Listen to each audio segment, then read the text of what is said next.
Hello friends, only पेडागो channel को तुम मान को स्वागत।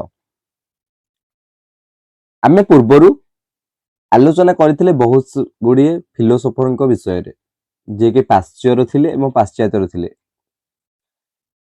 आमे कहार कर आमे महात्मा गांधी को आलोचना करथिले, आमे अरविंद को आलोचना करथिले, आमे रविंद्रनाथ को आलोचना करथिले, आमे फेडरिक प्रोबेल को आलोचना करथिले, आमे रिसेंटली काली मेरिया मॉन्टेसोरी को आलोचना करथिले। तांकर शिक्षा दर्शन कौन कौन देथिले, तांकर जीवन दर्शन विषय। जदि ए समस्त तुलन रे एठी कंपैरिजन करा जाउनी, बस जदि आमे तुलना करिबा सबुठ जदि एक ना इम्पोर्टेंट बहुत इम्पोर्टेंट जदि आमे काहा कहबा से होचंती जीन पियाजे, जहां विषय रे आज आमे पढिबा। मु तुमको कहितली सीटीईटी रो त्रिमूर्ति कुहा जाय।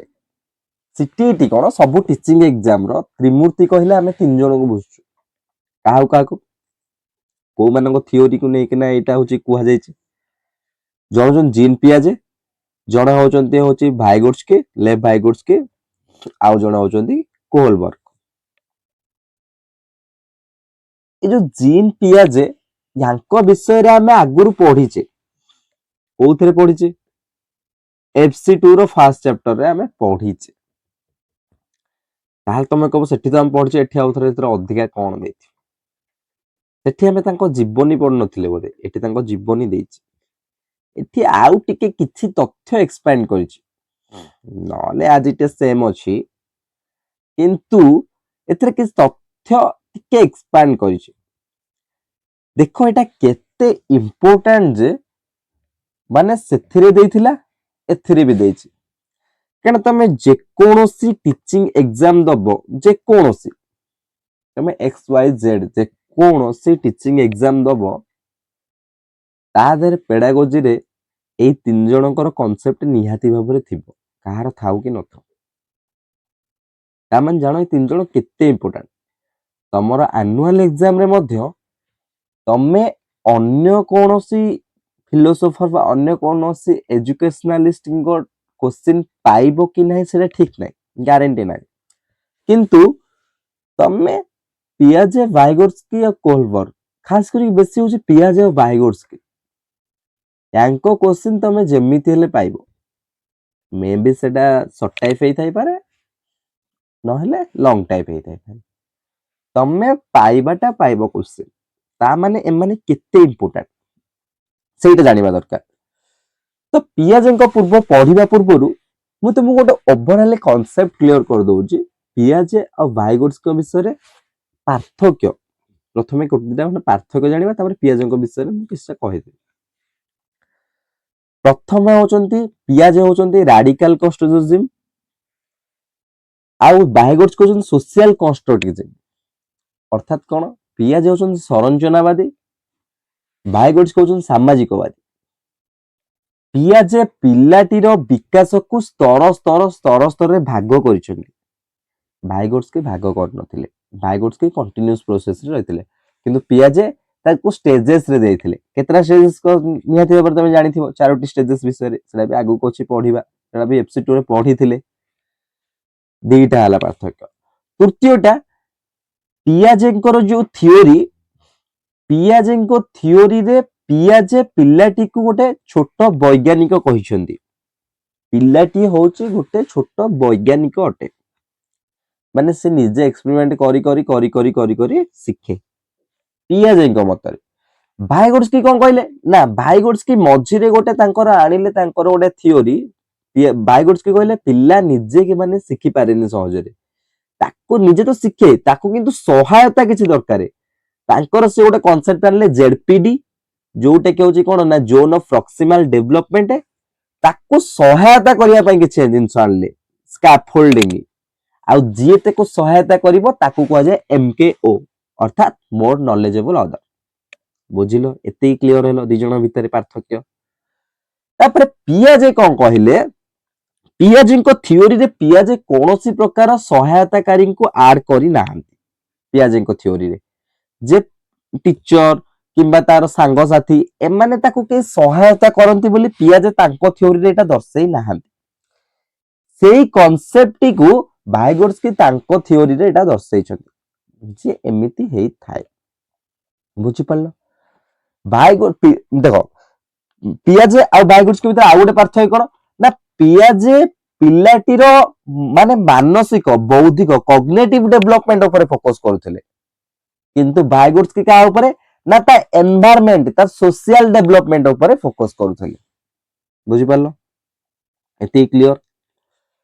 ପିଆଜେଙ୍କର ଗୋଟେ ପୁରା ନାଁ ଅଛି, ଭାଇଗୋଟ୍ସ୍କିଙ୍କର ବି ଗୋଟେ ପୁରା ନାଁ ଅଛି। ଏ ପୁରା ନାଁଟା ଟିକୁ ମନେ ରଖ। ପିଆଜେଙ୍କ ପୁରା ନାଁ କଣ ନା ପିଆଜେଙ୍କର ହଉଛି ଜିନ୍ ୱିଲିୟମ ଫ୍ରିଜ ପିଆଜେ।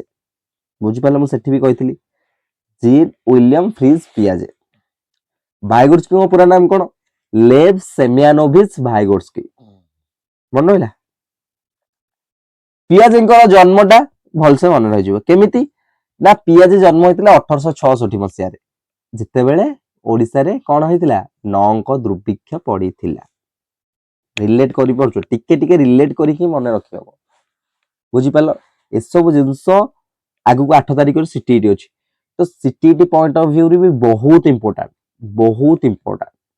କାରଣ ପିଆଜେ, ଭାଇଗୋଟ୍ସ୍କି ଆଉ କୋହଲବର୍ଗ, ପିଆଜେ କଣ ଦେଇଥିଲେ? ପିଆଜେ ଦେଇଥିଲେ ହଉଛି ତାଙ୍କର କଗ୍ନିଟିଭ ଡେଭଲପମେଣ୍ଟ, ଭାଇଗୋଟ୍ସ୍କି ଦେଇଥିଲେ ସୋସିଆଲ ଡେଭଲପମେଣ୍ଟ, ଆଉ କୋହଲବର୍ଗ କଣ ଦେଇଥିଲେ ନା ମୋରାଲ ଡେଭଲପମେଣ୍ଟ, ମୋରାଲ ଭ୍ୟାଲ୍ୟୁଜ ଉପରେ।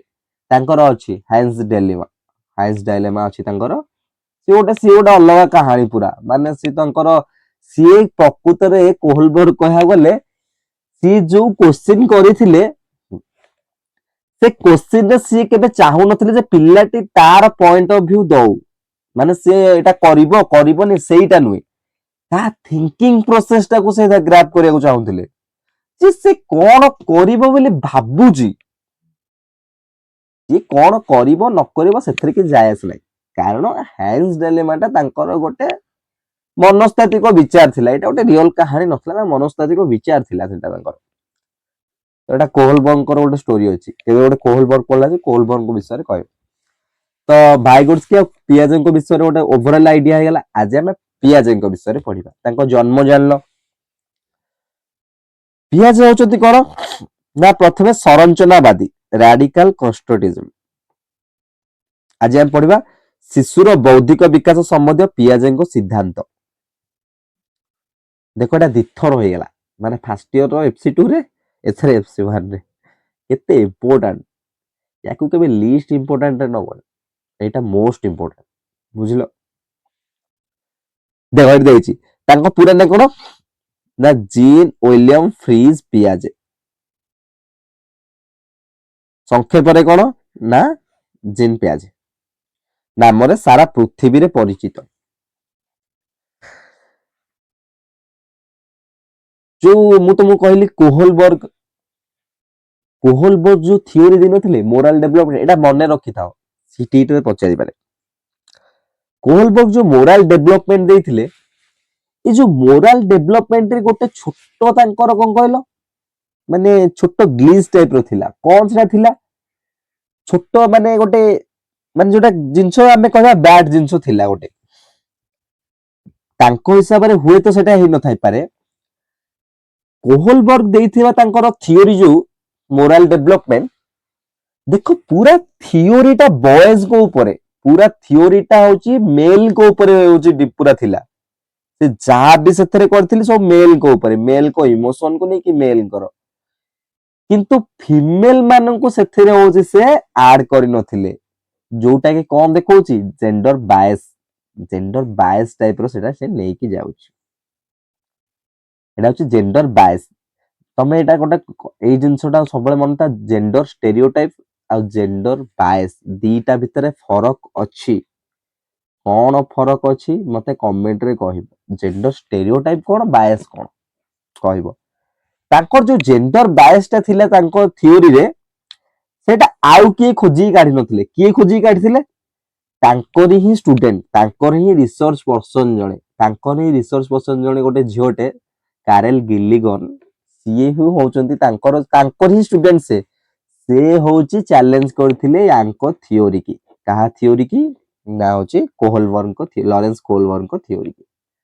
ଲରେନ୍ସ କୋହଲବର୍ଗ ଥିଓରି କି ସେ କହିଥିଲେ ଏଇଟା ହଉଛି ଜେଣ୍ଡର ବାୟସ, जदि तमे गोटे मेल रो पॉइंट ऑफ व्यू रु तार इमोशन तमे होचे कि ए जगह एक्सपोज करछो जे ए क्वेश्चन टी रो से केमती थिंकिंग करि परिबो से कोन माने से जगह जदि गोटे मेल टा अछि से कोन डिसीजन नउची जदि गोटे फीमेल टा को रखि थांतो से भी अलग किछि डिसीजन नै थांता तो थियोरी टी तांकर बायस को जायछि ताली जदि आके ना पचारिबो सिटीट रे जे के क्रिटिसाइज करथिले कोलबर्न को थियोरी को किए क्रिटिसाइज से होचनी कैरल गिलिगन कोन पई क्रिटिसाइज करथिले बायस जो बुझिलो एबे चला पियाज को विषय पढिबा हम समस्त विषय आलोचना करदेलो ओवरऑली पियाज को विषय पढिया पियाज को विंश शताब्दीर सर्वश्रेष्ठ मनस्तत्वविद भाई परिगणना करा जाउथिले हे से निजको दर्शन रो जणे गवेषक भाबे चिंता करुथिले 1866 मसिया अगस्त 6 तारिख रे से स्विट्जरलैंड रो न्यू चैटेल शहर रे प्रोफेसर आर्थर पियाजे और रेबेका जैक्सन को प्रथम संतान भाबे जन्मग्रहण करथिले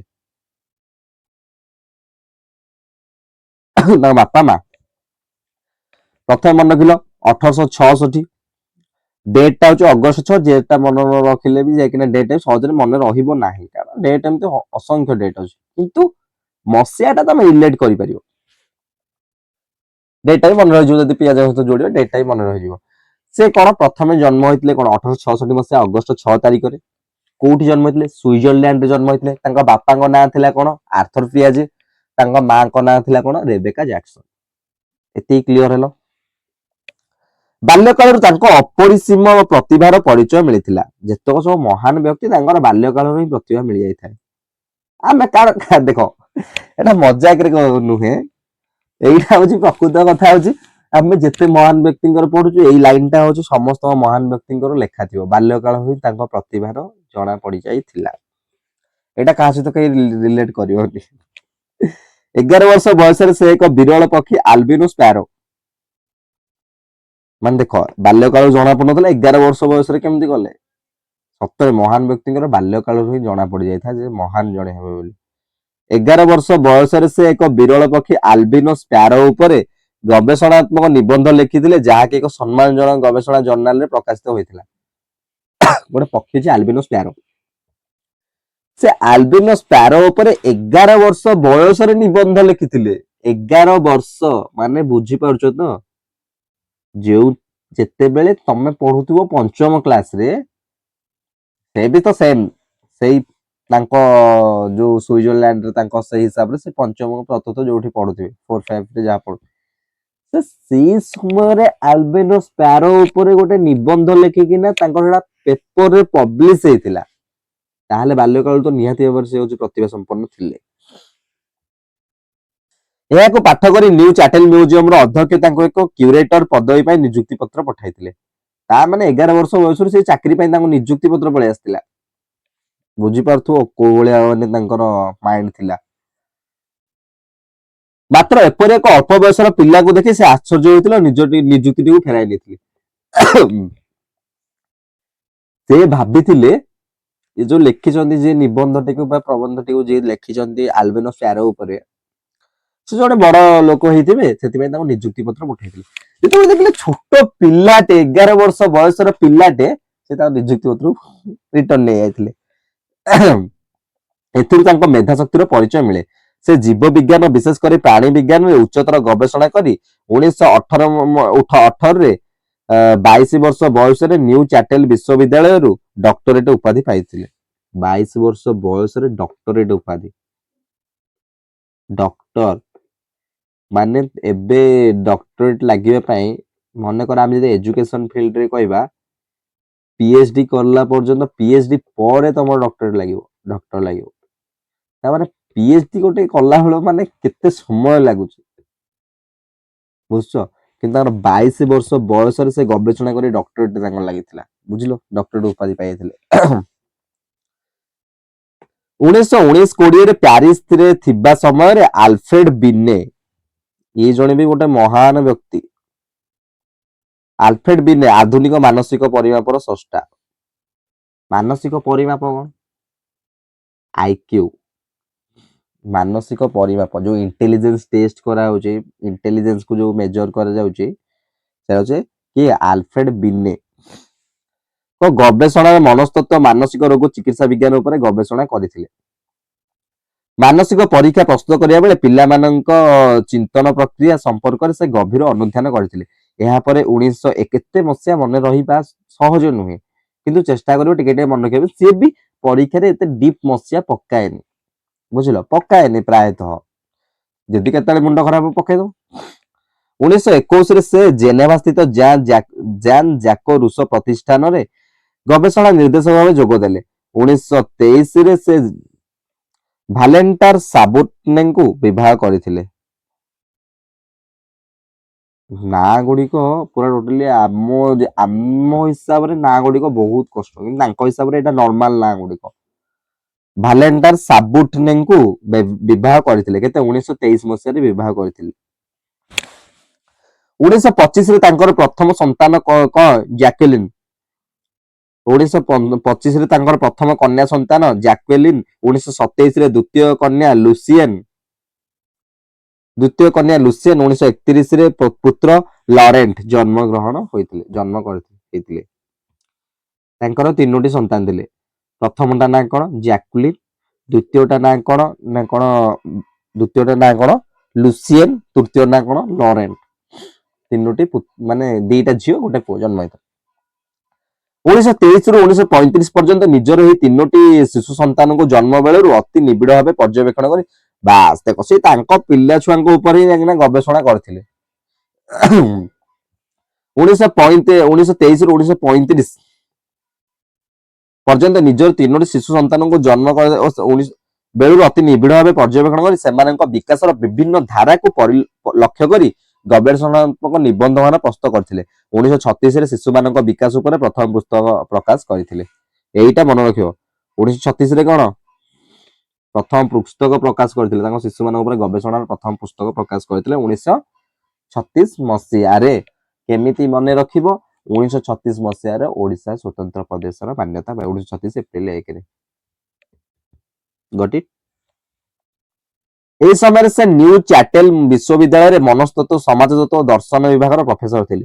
ତାଙ୍କ ସନ୍ତାନମାନଙ୍କ ବିକାଶ ଧାରା ପର୍ଯ୍ୟବେକ୍ଷଣରୁ ଉଦ୍ଭୂତ ଗବେଷଣାତ୍ମକ ନିଷ୍କର୍ଷ ପରବର୍ତ୍ତୀ ସମୟରେ ତାଙ୍କର ପ୍ରସିଦ୍ଧ ଜ୍ଞାନାତ୍ମକ ବିକାଶ ତତ୍ତ୍ୱ କଗ୍ନିଟିଭ ଡେଭଲପମେଣ୍ଟ ଥିଓରି ନାମରେ ପ୍ରକାଶିତ ହେଲା।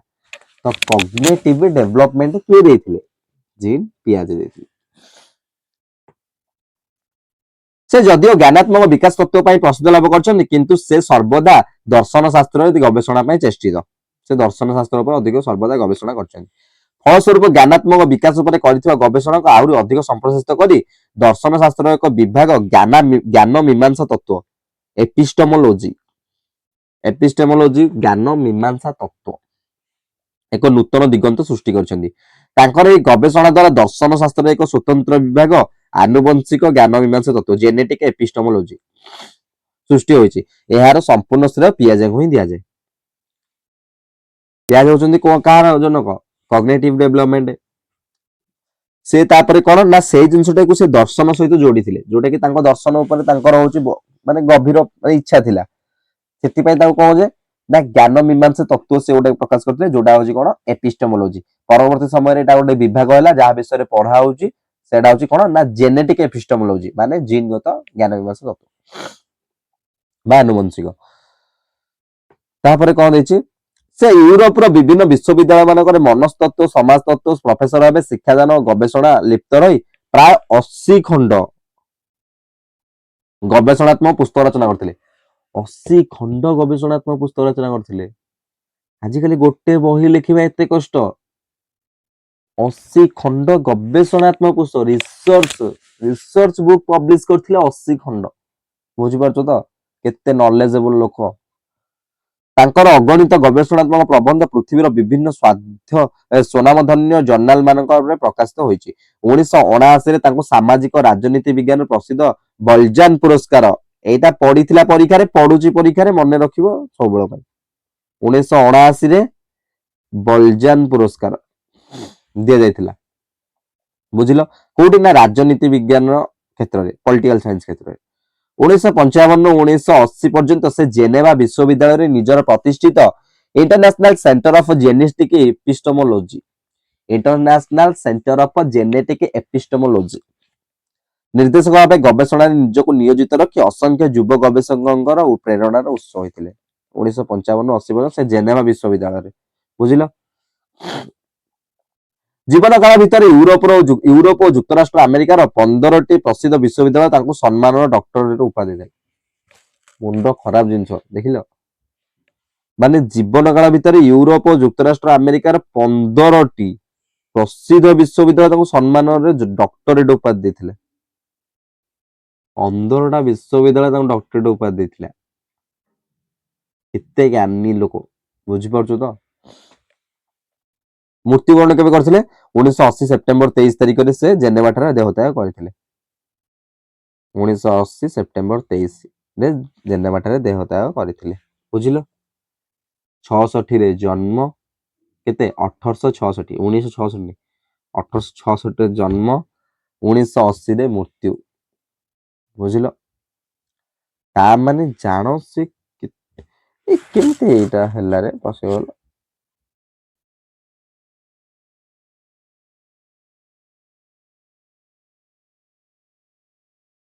ଟିକେ ନେଟରେ ସର୍ଚ୍ଚ କରିବ।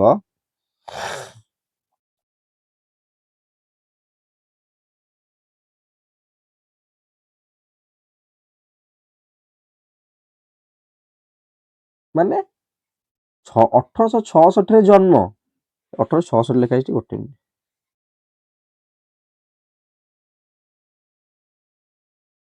ହଁ ତ 1866ରେ ଜନ୍ମ, 1980ରେ ମୃତ୍ୟୁ, 114 ବର୍ଷ ହେଇଥିବ ସେତେବେଳେ ଲୋକ ଏତେ ଦିନ ବଞ୍ଚନ୍ତି। ହେଲେ ଗୋଟେ 1866ରେ ଜନ୍ମ ହେଲେ, ସିଆଡେ 1866 ସିଆଡେ 34, ସିଆଡେ 80, ମାନେ 114, ମାନେ 114 ବର୍ଷ ବଞ୍ଚିଥିଲେ। ହଉଛି ଭେରି ଭେରି ଇମ୍ପୋର୍ଟାଣ୍ଟ ପଏଣ୍ଟ, 114 ବର୍ଷ ବଞ୍ଚିଥିଲେ। ଏଇଟା ଟିକେ ନେଟରେ ସର୍ଚ୍ଚ କରିଦେଇଥାଅ, ନହେଲେ ମୁଁ ସର୍ଚ୍ଚ କରି କହିଦେବି। 114 ବର୍ଷ ବଞ୍ଚିଥିଲେ, ବୁଝିଲ। ଶିକ୍ଷା କ୍ଷେତ୍ରରେ ପିଆଜେଙ୍କ ଅବଦାନ ପଢିବା। ତାଙ୍କ ଜୀବନୀ ପଢିଲ। ପିଆଜେଙ୍କ ଗବେଷଣାର ଚରମ ପରିଣତି ହେଉଛି ଆନୁବଂଶିକ ଜ୍ଞାନ ମୀମାଂସା ତତ୍ତ୍ୱ, ଜେନେଟିକ ଏପିଷ୍ଟମୋଲୋଜି। ଏହାକୁ ଅତି ସରଳ ଭାଷାରେ ବୁଝାଇବାକୁ ଯେ ସେ କହିଛନ୍ତି ଯେ ଜନ୍ମଠାରୁ ପିଲାଟିର ଜ୍ଞାନ ବା ବୁଦ୍ଧିର ବିକାଶ କିପରି ନିମ୍ନ ସ୍ତରରୁ ଉଚ୍ଚ ସ୍ତର ପର୍ଯ୍ୟନ୍ତ ହୋଇଥାଏ, ସେ ସମ୍ବନ୍ଧୀୟ ତତ୍ତ୍ୱକୁ ଆନୁବଂଶିକ ଜ୍ଞାନ ମୀମାଂସା ତତ୍ତ୍ୱ କୁହାଯିବ, ବୁଝିଲ। ଆନୁବଂଶିକ ଜ୍ଞାନ ମୀମାଂସା ତତ୍ତ୍ୱ କାହାକୁ କୁହାଯାଏ? ଏହି ତତ୍ତ୍ୱର ବିଶେଷ ଆଲୋଚନା ଏଠାରେ ସମ୍ଭବ ନୁହେଁ। ଏ ତତ୍ତ୍ୱକୁ ଏଠାରେ ଆଲୋଚନା କରିବା ସମ୍ଭବ ବି ନୁହେଁ। ସେ କଣ କହିଛନ୍ତି, ଏଟା ସମ୍ଭବ ବି ନୁହେଁ, କାରଣ ସେ ଗୋଟେ ରିସର୍ଚ୍ଚ ତତ୍ତ୍ୱ ଗୁଡିକ।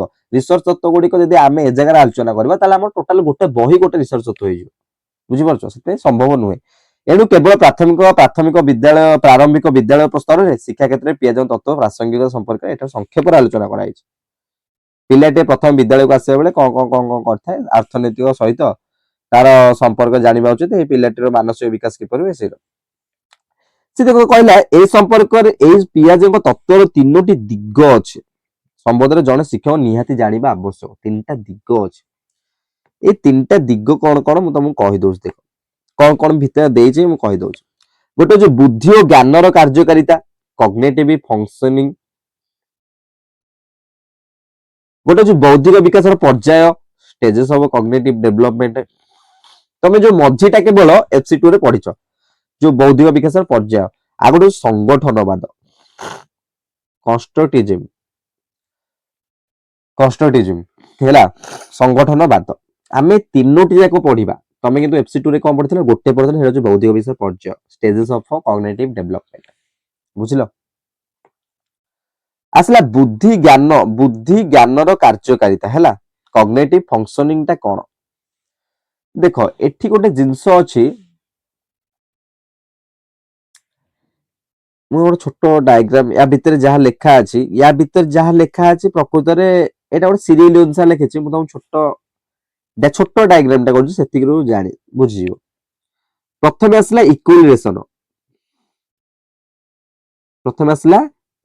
ଇକ୍ୱିଲିବ୍ରେସନ, ବୁଝିଲ। ତାକୁ 2 ଭାଗରେ ବିଭକ୍ତ କରାଗଲା। ଗୋଟେ ଆସିଲା କଣ? ଆଡାପ୍ଟେସନ, ଗୋଟେ ଆସିଲା କଣ? ଅର୍ଗାନାଇଜେସନ। ଆଡାପ୍ଟେସନ ଆଉ ଅର୍ଗାନାଇଜେସନ। ଏ ଆଡାପ୍ଟେସନ କୁ ଦି ଭାଗରେ ବିଭକ୍ତ କରାଗଲା। ଗୋଟେ ଆସିଲା ଆସିମିଲେସନ, ଗୋଟେ ଆସିଲା ଆକୋମୋଡେସନ। ଏତିକି ବୁଝିପାରିଲ? ସେ କହିଥିଲେ ଏ ଭିତରେ ଯାହା ଲେଖା ଅଛି ତାକୁ ମୁଁ ତମକୁ କହିଦଉଛି, ମାନେ ଏମିତି ଆମେ ଲାଇନରେ ପଢିକିନା ଯିବା ସେ ତ ବୁଝି ହବ, ଏମିତି ଆହୁରି ଇଜିରେ ବୁଝି ହେଇଯିବ। ମୁଁ ତମକୁ କଣ କହିଲି, ପ୍ରଥମେ ଆସିଲା ଇକ୍ୱିଲିବ୍ରେସନ, ତାକୁ ଦି ଭାଗରେ ବିଭକ୍ତ କରାଗଲା, ଗୋଟେ ହଉଛି ଆଡାପ୍ଟେସନ ଆଉ ଗୋଟେ ଅର୍ଗାନାଇଜେସନ। ତାକୁ ଦି ଭାଗ, ଆଡାପ୍ଟେସନ କୁ ଦି ଭାଗରେ ବିଭକ୍ତ କରାଗଲା, ଗୋଟେ ହଉଛି ଆସିମିଲେସନ ଆଉ ଗୋଟେ ଆକୋମୋଡେସନ। ଓକେ, ଏତିକି କ୍ଲିୟର ହେଲା? ଏକୁ ଆମେ ବୁଝିବା। ସେ କହିଲା ଆସିମିଲେସନ ଅର୍ଥ କଣ? ଆସିମିଲେସନ ଅର୍ଥ, ମୁଁ ଯାହା କହୁଛି କନସେପ୍ଟ ଟିକୁ ବୁଝ। ବହିରେ ଯାହା ଲେଖା ଅଛି ଲାଇନ ବାଇ ଲାଇନ ତାକୁ ଆମେ ସର୍ଟକଟ ରେ ବୁଝଉଛୁ। ସେଇ କାରଣ ଏକ୍ସାମ ର ପଏଣ୍ଟ ଅଫ ଭ୍ୟୁ ଆମେ ମୁଁ ଯେମିତି ବୁଝଉଛି ସେମିତି ହିଁ ଆସୁଛି, ଆସିବ କୋଶ୍ଚିନ୍। ଦେଖ, ମାନେ ପଏଣ୍ଟ ଟିକୁ ଆମର ବୁଝ, ପ୍ରକୃତରେ ପାଠଟି କଣ, ଏଇ ୱାର୍ଡ ଗୁଡିକର ଅର୍ଥ କଣ ସେ କହିଥିଲେ। ସେ କହିଲା ଆସିମିଲେସନ। ଆସିମିଲେସନ ଅର୍ଥ, ମୁଁ ତମକୁ ଏକ୍ସାମ୍ପଲ ଦଉଛି। ଗୋଟେ ଛୋଟ ଛୁଆଟି ଗୋଟେ ବିଲେଇ ଦେଖିଲା, ପିଲାବେଳେ ଗୋଟେ ବିଲେଇଟିକୁ ଦେଖିଲା। ଦେଖିଲା ଗୋଟେ ଧଳା ବିଲେଇଟେ, ତାର 4ଟା ଗୋଡ ଅଛି, ତାର ଲାଙ୍ଗୁଡ ଅଛି, ତାର ରୁମ ବି ଅଛି ଧଳାଟା। ତା ମାଇଣ୍ଡ ଭିତରେ ଗୋଟେ ଫୋଲ୍ଡର ସେ କ୍ରିଏଟ କଲା। ତା ମାନେ ଆରେ ୟାର ମୋବାଇଲରେ ଫୋଲ୍ଡର କ୍ରିଏଟ କଲା ଭଳି କହୁନି, ତା ମାଇଣ୍ଡ ଭିତରେ ସେ କଣ ଗୋଟେ ସ୍କିମା, ତାକୁ ସ୍କିମା କହନ୍ତି। ଗୋଟେ ସ୍କିମା ତା ମାଇଣ୍ଡ ଭିତରେ ସୃଷ୍ଟି ହେଲା ଯେ ଏଇଟା ଗୋଟେ ପଶୁ, ୟାକୁ ବିଲେଇ କହନ୍ତି। ଗଟି ପୁରା କ୍ଲିୟର ଏତିକି? କିଛି ଦିନ ପରେ ସେ ବାପାଙ୍କ ସହିତ ଆଉ ଥରେ ବୁଲିବାକୁ ବୁଲୁଥିଲେ, ବାପା ତାକୁ ଧରି ବୁଲୁଥିଲେ, ଗୋଟେ କୁକୁରଟିକୁ ଦେଖିଲା, ଧଳା କୁକୁରଟେ। ଧଳା କୁକୁରଟେ ଦେଖିଲା, ତାର ବି 4ଟା ଗୋଡ, ତାର ବି ଲାଙ୍ଗୁଡ ଅଛି। ସିଏ ବି ବାପା କହିଲେ ଏଇଟା ଗୋଟେ ବିଲେଇ। କ୍ଲିୟର ହଉତା କଣ ମୁଁ କହୁଛି? କହିଲା ଏଇଟା ବି ଗୋଟେ ବିଲେଇ। ବିଲେଇ କହିଲା, ଜାଣିଛି ନା କାରଣ ଆଗରୁ ତାର ଫୋଲ୍ଡରରେ ଗୋଟେ କ୍ରିଏଟ ହେଇକି ଅଛି, ବିଲେଇ ଦେଖିଲା, ଧଳା ବିଲେଇଟେ, ତାର ରୁମ ଅଛି, 4ଟା ଗୋଡ ଅଛି, ଲାଙ୍ଗୁଡଟେ ଅଛି। ୟାକୁ ବି ଦେଖିଲା, ଇଏ କହିଲା ଏଇଟା ଗୋଟେ ବଡ ବିଲେଇଟେ, ଆଉ ୟାର ବି 4ଟା ଗୋଡ ଅଛି, ଲାଙ୍ଗୁଡଟେ ଅଛି, ଇଏ ବି ଧଳା କଲର। ତା ମାଇଣ୍ଡ ଭିତରେ ସ୍କିମାରେ ଏଇଟା ବି ଫିଟ୍ ହେଇଗଲା, ସେଇ ଫୋଲ୍ଡରକୁ ପଳେଇଲା। ବୁଝୁଥାଅ, ଗୋଟେ ବିଲେଇ ଫୋଲ୍ଡରକୁ କୁକୁରଟା ବି ପଳେଇଲା। ତାପରେ କଣ ହେଲା, ବିଲେଇଟା ମିଆଉ ମିଆଉ କରୁଥିଲା, ତା ଫୋଲ୍ଡରରେ ଅଛି। କୁକୁରଟା ଭୁକିଲା, କହିଲା ଆବାସଟା ଅଲଗା ହେଇଗଲା। ତାପରେ ବାପା ତାକୁ କହିଲେ ନା ଏଇଟା ହଉଛି କଣ, ନା ଏଇଟା ଗୋଟେ କୁକୁରଟେ, ଏଇଟା ବିଲେଇ ନୁହେଁ, ଏଇଟା କୁକୁରଟେ।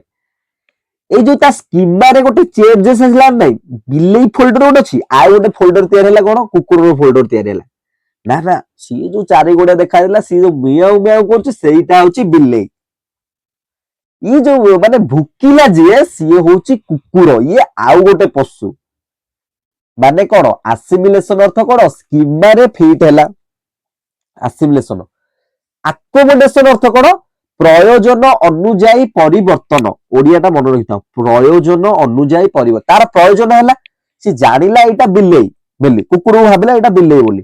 ଯେତେବେଳେ ସେ ଜାଣିଲା କୁକୁରଟେ ଭୁକିଲା, ସେତେବେଳେ ସେ ଜାଣିଲା ନାଇଁ ତା ପ୍ରୟୋଜନ ହେଲା, ଆରେ ଇଏ କଣ ଭୁକୁଛି, ବିଲେଇ ତ କେବେ ଭୁକେନି, ସେ ତ ମିଆଉ ମିଆଉ କରୁଥିଲା, ଇଏ କଣ ଭୁକୁଛି। ତା ପ୍ରୟୋଜନ ଅନୁଯାୟୀ ସେଇ ଯୋଉ ସ୍କିମାରେ ପରିବର୍ତ୍ତନ କରିକି ଆଉ ଗୋଟାକୁ ଆଣିଲା। ବୁଝିଲ, ସେଟା ହଉଛି ଆକୋମୋଡେସନ। ଆସିମିଲେସନ ଆଉ ଆକୋମୋଡେସନ ବୁଝିଲ, এই ଯୋଉ ହୋଲ ପ୍ରକ୍ରିୟାଟାକୁ ଯିଏ ଚଲାଉଥାଏ ସିଏ ହଉଛି ଇକ୍ୱିଲିବ୍ରେସନ। କନସେପ୍ଟ କ୍ଲିୟର, ପୁରା କ୍ରିସ୍ଟାଲ କ୍ଲିୟର, ଆଉ କିଛି ଡାଉଟ ନାହିଁ। ଚାଲ ଏଥର ବହିରେ କଣ ଲେଖା ହେଇଛି ପଢିବା। ବହିରେ ବି ସେୟା ଲେଖା ହେଇଥିବ, ଫଙ୍କସନଟା କେମିତି କରେ ସେଇଟା ହଉଛି ଲେଖା ହେଇଛି। ପିଆଜେଙ୍କ ମତରେ ବୁଦ୍ଧିର 2ଟି ମୁଖ୍ୟ କାର୍ଯ୍ୟ ହେଉଛି, ଗୋଟେ ହଉଛି ପ୍ରତିଯୋଜନ ଆଡାପ୍ଟେସନ ବା ସଂଗଠନ ଅର୍ଗାନାଇଜେସନ। ଏଇ ସବୁ ଦେଖ, ସିଏ ଆରମ୍ଭ କଲା, ସିଏ ଏମିତି ଆରମ୍ଭ କରୁଛି ଏନସିଆରଟି ରେ, ଉପରେ ଇକ୍ୱିଲିବ୍ରେସନଟା ଉପରେ ଦେଇଛି, ମୁଁ ସେଇ ଏନସିଆରଟି ଅନୁସାରେ ତମକୁ ବୁଝେଇବି। ସିଏ ଆରମ୍ଭ କଲା ଆଡାପ୍ଟେସନ ଆଉ ଅର୍ଗାନାଇଜେସନରୁ, ତା ତଳ 2ଟା ଷ୍ଟେଜରୁ। ଠିକ ଅଛି, କିଛି କଥା ନାହିଁ, ସେ ଇକ୍ୱିଲିବ୍ରେସନଟା ସେ ତଳ ସଭା ଲାଷ୍ଟରେ ହେଇଥିବ, ସେଟା ହଉଛି ବଡ ହେଲା। ପ୍ରତ୍ୟେକ ବୌଦ୍ଧିକ କାର୍ଯ୍ୟରେ ଏହି ଦୁଇଟି ପ୍ରକାର ନିଶ୍ଚିତ ଭାବେ କାର୍ଯ୍ୟ କରୁଥିବାରୁ ପିଆଜ ଏହାକୁ କାର୍ଯ୍ୟତଃ ଅପରିବର୍ତ୍ତନୀୟ ବୋଲି ଆଖ୍ୟାଇଛନ୍ତି। ମାନେ ଏଇଟା କଣ ଫଙ୍କସନାଲ ଇନଭାରିଆଣ୍ଟ, ମାନେ ଏଇଟା ଅପରିବର୍ତ୍ତନୀୟ, ଏଇଟା ପରିବର୍ତ୍ତନ ହୁଏ ନାହିଁ, ଏଇଟା ସବୁବେଳ ପାଇଁ ଅଛି। କୌଣସି ନୂତନ ସମସ୍ୟା ବା ପରିସ୍ଥିତିର ସମ୍ମୁଖୀନ ହେଲେ ଜଣଙ୍କର ମନରେ ଦୁଇଟି ପ୍ରକ୍ରିୟା ସୃଷ୍ଟି ହୁଏ। ଦେଖ ଏଇଠି ସେ ଦେଲା କୌଣସି ନୂତନ ସମସ୍ୟା ପରିସ୍ଥିତିର ସମ୍ମୁଖୀନ ହେଲେ ଜଣଙ୍କ ମନରେ ଦୁଇଟି ପ୍ରକାର ସୃଷ୍ଟି ହୁଏ। ପ୍ରଥମେ ସେ ସମ୍ମୁଖୀନ ହେଉଥିବା ପରିବେଶ ଓ ପରିସ୍ଥିତିର ଶିକ୍ଷଣ ବା କାର୍ଯ୍ୟକାରିତା ଗୁଡିକ ନିଜ ମାନସିକ ସ୍ତରରେ ଗ୍ରହଣ କରିନିଏ।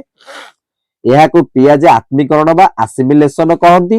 ମୁଁ କଣ କହିଲି, ସେ ପ୍ରଥମେ ଗ୍ରହଣ କରିନେଲା, ନିଜ ସ୍କିମାକୁ ଗ୍ରହଣ କରିନେଲା, ସ୍କିମାରେ ନେଇକି ରଖିଲା, ତାକୁ ଆସିମିଲେସନ କହନ୍ତି। ଅପର ପକ୍ଷରେ ସେହି ପରିବେଶକୁ ବୁଝାଇବା ନିଜର ଆୟତ ବାହାରେ ଥିଲେ ସେସବୁ ବୁଝିବା ପାଇଁ ସେହି ପରିବେଶରୁ କିଛି ପରିମାଣରେ ପରିମାର୍ଜନ କରିବା ବୁଝିବାକୁ ଚେଷ୍ଟାକୁ ଏହାକୁ ଆକୋମୋଡେସନ କହନ୍ତି। କ୍ଲିୟର? ବହିରେ ଯୋଉ ଲାଇନଟା ଲେଖା ହେଇଛି ତାଠୁ ଯୋଉଟା ବୁଝେଇଲି ମତେ ଲାଗୁଛି ସେଇଟା ହଉଛି କ୍ଲିୟର ହେଇଯାଇଥିବ। ଆସିମିଲେସନ ଅର୍ଥ ଗ୍ରହଣ କରିବା, ଆକୋମୋଡେସନ ଅର୍ଥ ସେଇ ଯୋଉ ସ୍କିମାରେ ଜିନିଷଟି ତା ଦେହରେ ପରିବର୍ତ୍ତନ କରିବା, ଦ୍ୟାଟ ଇଜ କଲ୍ଡ ଆକୋମୋଡେସନ। ଓକେ। ନୂତନ ସମସ୍ୟା ସମ୍ମୁଖୀନ ହେବା ବେଳେ ଉଭୟ ପ୍ରକ୍ରିୟା ଜଳକ ମନରେ ଏକା ସାଙ୍ଗରେ କାର୍ଯ୍ୟକାରୀ ହୋଇଥାଏ, ଏକା ସାଙ୍ଗରେ କାର୍ଯ୍ୟକାରୀ ହୋଇଥାଏ। ଏହି ଉଭୟ ପ୍ରକ୍ରିୟା ଯେତେବେଳେ ଏକ ସନ୍ତୁଳନ ହୁଏ ସେତେବେଳେ ନୂତନ ଅଭିଜ୍ଞତାଟି ପିଲାଟି ହାସଲ କରିଥାଏ, ତାକୁ ଆଡାପ୍ଟେସନ କୁହାଯାଏ। ଏଇ ଯୋଉ ଇକ୍ୟୁବୁଲେସନ ହୁଏ এইটা ଦିଟା ଭିତରେ ସନ୍ତୁଳନ ରକ୍ଷା କରିଥାଏ, ଦିଟା ଭିତରେ କାର୍ଯ୍ୟ କରିଥାଏ। ସେତେବେଳେ ନୂତନ ଅଭିଜ୍ଞତାଟି ପିଲାର ସୃଷ୍ଟି ହେଲେ ତାକୁ ଆଡାପ୍ଟେସନ ହୋଇଥାଏ। ଏହି ତାକୁ ଆଡାପ୍ଟେସନ ମାନେ ଗ୍ରହଣ କରିଦେବା। ଏପରି ବିଭିନ୍ନ ଅଭିଜ୍ଞତା ଗୁଡିକୁ ସଜାଡି ଓ ସୁସଂଗଠିତ ମାନସିକ ସଂରଚନା ସୃଷ୍ଟି ହୁଏ। କ୍ରମାଗତ ଭାବରେ ଏପରି କାର୍ଯ୍ୟ ଚାଲିଥାଏ ଓ ସମୟକ୍ରମେ ବୃଦ୍ଧିର ବିକାଶ ସାଧିତ ହୋଇଥାଏ। କ୍ଲିୟର? ପାରାଗ୍ରାଫଟି ପୁରା କ୍ଲିୟର। ପାରାଗ୍ରାଫଟି କ୍ଲିୟର ହେବା ପାଇଁ ଏଇ ଡାଇଗ୍ରାମଟି ମନେ ରଖିଥିବ, ପାରାଗ୍ରାଫଟି କ୍ଲିୟର ହେଇଯିବ। ଇକ୍ୟୁବୁଲେସନ, ଆଡାପ୍ଟେସନ, ଅର୍ଗାନାଇଜେସନ, ତାପରେ ଆସିମିଲେସନ, ଆକୋମୋଡେସନ। ଏ ଡାଇଗ୍ରାମ ରୁ ଏମିତିରୁ ବି ହେଇଠି, ଏମିତିରୁ ବି ଏମିତି ବି ଯାଇପାରେ। ବୁଝିଲ? ତମେ ଗୋଟେ ଷ୍ଟୋରି ଟାଇପ ର ଏଟା ମନେ ରଖିଦିଅ ନା, ଏଇ ଡାଇଗ୍ରାମ ଟା ଷ୍ଟୋରି ଟାଇପ ର ନହେଲେ ମନେ ରଖିଦିଅ, କିଛି ବି କରିକି ମନେ କିନ୍ତୁ ରଖିଦିଅ। ବୁଝିଲ? ତାପରେ ପର୍ଯ୍ୟାୟ, ପର୍ଯ୍ୟାୟ ବିଷୟରେ କଣ, ପର୍ଯ୍ୟାୟ ବିଷୟରେ ତ ଆମେ ଏଫସିଟ୍ୟୁ ରେ ପଢିଲେ, ଆଉଥରେ ଖାଲି ଦି ଧାଡି ଲେଖା ହେଇଛି, ସେ ଦି ଧାଡି ପଢିଦବା। ପର୍ଯ୍ୟାୟ ମୁଁ କହିଦଉଛି। ଗୋଟେ ହଉଛି sensory motor stage, pre operational stage, ଆଉ ଗୋଟେ ଅଛି କଂକ୍ରିଟ ଅପରେସନାଲ ଷ୍ଟେଜ, ଆଉ ଗୋଟେ ଅଛି formal operational stage. Sensory motor stage 0 ରୁ 2, ପ୍ରି ଅପରେସନାଲ ଷ୍ଟେଜ 2 ରୁ 7, ତାପରେ କଂକ୍ରିଟ ଅପରେସନାଲ ଷ୍ଟେଜ 7 ରୁ 12 ଏବଂ ଫର୍ମାଲ ଅପରେସନାଲ ଷ୍ଟେଜ 12 ବର୍ଷ ପ୍ଲସ। ଏତିକି ତାଙ୍କର ଷ୍ଟେଜେସ୍, ଏ ଚାରିଟା ଷ୍ଟେଜେସ୍ ରେ ସେ ଡିଭାଇଡ କରିଛନ୍ତି। ତାଙ୍କର କିନ୍ତୁ ଯୋଉ ପରୀକ୍ଷଣଟା, ଯୋଉ ଥିଓରିଟା, ସେ ଆହୁରି ଅଧିକା ବି ଷ୍ଟେଜେସ୍ ଥାଇପାରେ ତାଙ୍କର ଯୋଉ, କିନ୍ତୁ ଆମେ ପ୍ରାଇମେରୀ ଆଉ ପ୍ରାରମ୍ଭିକ ସ୍ତର ପର୍ଯ୍ୟନ୍ତ ପଢୁଛୁ, ସେଥିପାଇଁ 4ଟା ଷ୍ଟେଜ ଦିଆହେଇଛି।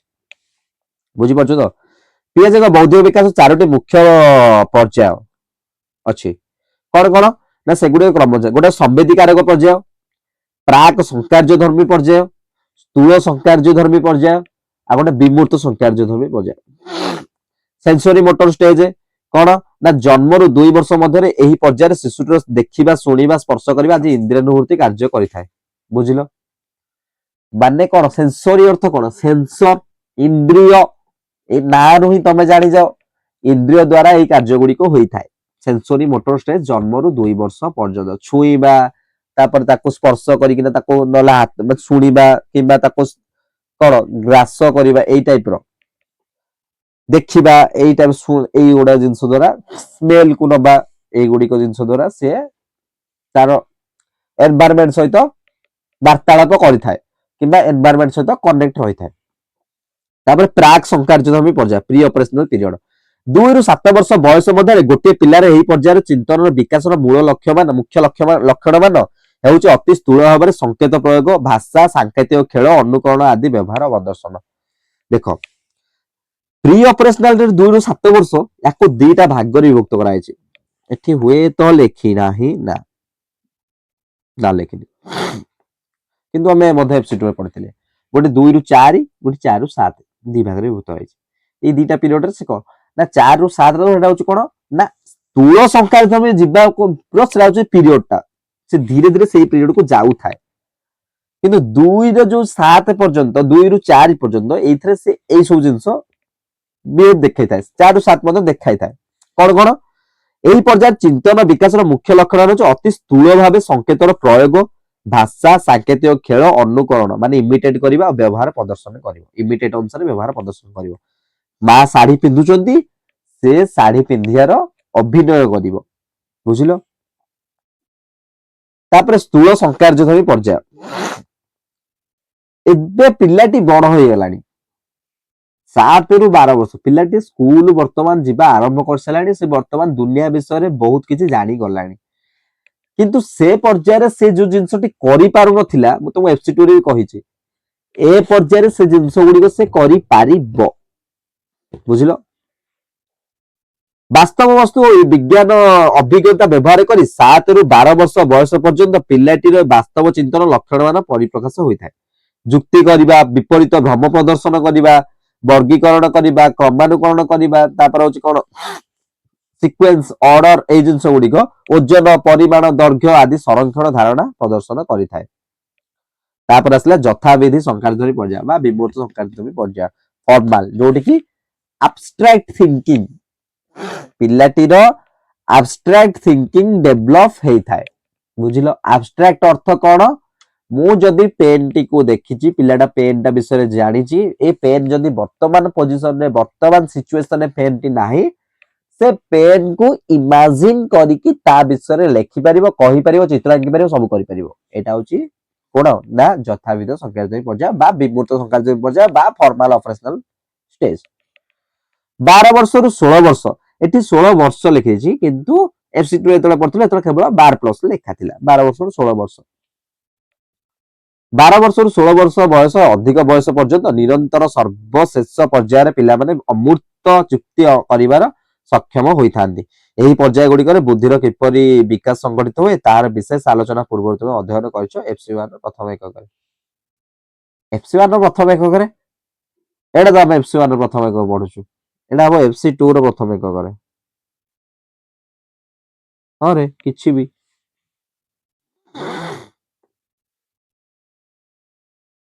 FC2 ପେନଟା ଯାହା ଚାଲୁଛି ଚାଲୁଛି, FC2 ର ପ୍ରଥମ ଏକକରେ ଆମେ ପଢିଛୁ। ସେଥିପାଇଁ ଏଠାରେ ତାର ପୁନରାବୃତ୍ତି କରାଯାଉ ନାହିଁ କି କରାଯିବ ନାହିଁ।